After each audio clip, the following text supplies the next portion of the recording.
យើងយល់គេមិនឆោងទេយើងឆោងតាមថាឆោបច្បាប់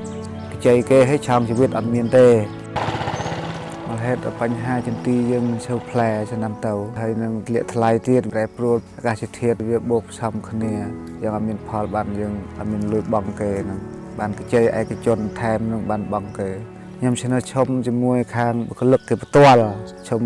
ឡើងដើមឆ្នាំនេះផ្អាកបានអត់គាត់ថាអត់បានទេគាត់ថានឹងហើយនឹងបានពិបាកហើយពិបាកម្យ៉ាងទៀតដូចថាទៅជាបាត់អត្តសញ្ញាណយើងទៀតថាយើងអត់ខ្វល់ពីរឿងស្អីទេអត្តសញ្ញាណរបស់ជនជាតិដើមភាគតិចយើងអត់មានទេស្អីក៏យើងអត់ខ្វល់ទេព្រោះយើងប្រឹងតែរកឲ្យឆាងគេរហូតនឹងអញ្ចឹងបានខ្ញុំឆ្នើឈុំធនាគារជាតិព្យាយាមរហូតគេនិយាយឲ្យរៀងស្ទះយ៉ាងណាក៏ដោយក៏ខ្ញុំអត់មានថាឈប់ទេតែខ្ញុំរំពឹងទុកដោយសារពីឈ្មោះត្រង់របស់យើងដែលថាយើងបញ្ហាដែលយើងកើតឡើងខ្ញុំគេអាចដោះស្រាយជូន